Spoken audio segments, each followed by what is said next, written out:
What's up and welcome back to Interpreting the Stars, where today we're bringing it back to the world of The Babysitter with the sequel, The Babysitter Killer Queen. Truthfully, news about this sequel came as a complete and utter shock to me. I had absolutely no idea that they were actually planning to make a sequel, let alone the fact that they had already finished it. That being said, I welcome the fact because I really dug a lot of the work that went into that first film, which was really funny, and it had just the right amount of balance between horror and comedy. So I won't encumber you with more praise on the first film because we need to talk about this one now. Let's get crackin'. This review is brought to you by the word of the day, encumber, to impede or hamper the function or activity of, aka hinder. The Babysitter Killer Queen brings Cole back to the extremely quick-witted world crafted by McG 2 years after the events of the first, when Cole begins running into the people that he long thought to be dead, return to finish the job that they started the first time around. Cole has to challenge himself to see if he can survive round 2. So here's the thing. I have words about this movie. I'll start with the good because there's actually a couple of things that I was extremely happy to see. I could tell right off the bat that this was the same director and editor.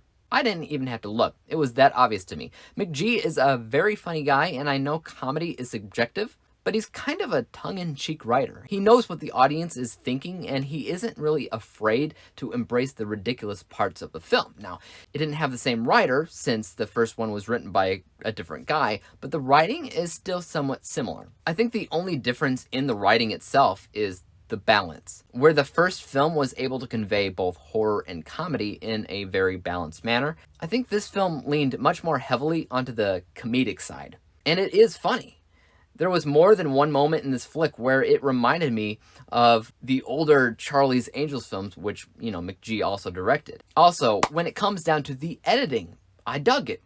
Again, the editing alone really helps convey the tone of comedy that the movie's going for, since the editor had a wonderful sense of humor. So even though I didn't love this movie, these two things alone helped it feel like it still fit. Unfortunately, I probably have more negative to talk about in this movie than positive. First, the cinematographer has changed. Just how I could tell it was the same director and editor, I could tell that they changed the cinematographer. One of the best and most alluring parts of that first film were the color palette choices. I talked a lot about this with my review of the first film, and I even did something I almost never do, and I showed visual examples as to what I was talking about. I love what they were able to do with just the themes of color. Blues and whites, yellows and browns, reds, greens, and how the characters blended into these things. There was just so much thought put into the color, and this sequel was honestly kind of bland. It was just like a basic white balance, nothing unique anymore. It was boring. And that's only where my complaints begin. The next thing you'll have a hard time avoiding is the fact that none of this movie makes any logical sense. First, the movie claims to take place just 2 years after the events of the first movie. But did everybody have a growth spurt? Because nobody looks the same anymore. Cole looks like an entirely different actor. You can kind of sort of tell Melanie's the same actress, but she also looks particularly grown up. And that's because, from what I understand, the actual dates of filming the first and second movie was a 5-year gap, not 2. The actor who played Cole was 19 years old when he made this movie. And it was supposed to take place 2 years after he was playing a 12-year-old in the first one. Come on. Secondly, we'll just say that these enemies have returned from the dead to finish the job they set out to do, as the plot suggests. Why on God's green earth would they go after the same kid that bested them the first time around? Why not just go after a different innocent altogether? I mean, that's all the curse requires. Thirdly, this is the worst decision the movie makes overall, and I can't even talk about it because spoilers. But just know that it was something that I absolutely hated. What this film ultimately feels like is a cash grab, because there's not really a lot in this movie that feels very original or needed.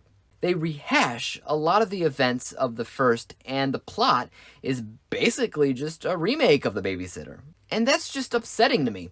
If you don't have enough material to create a sequel that makes sense and stands on its own 2 legs, then why do it at all? Guys, I'm not easily disappointed in films. Not even remakes, which everybody gives crap on these days. But every once in a while, it does happen. I do get disappointed, and it has happened here. Let's take a look at my final score for a second. From an unbiased vantage point, like I said, I think they were smart enough to keep the same director and editor of the first film, since it still contains the same tone and spirit of the first. It's nothing mind-blowing though, since they didn't keep the same cinematographer.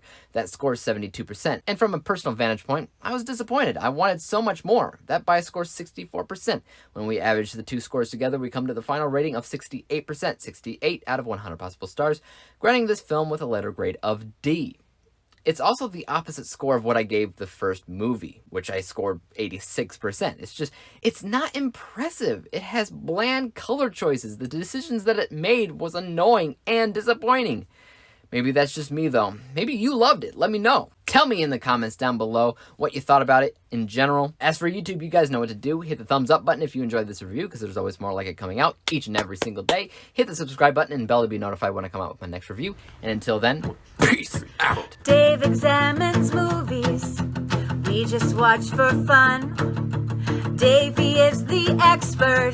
He is the #1 critic that I go to when I need a movie pick. Thanks for joining up with us.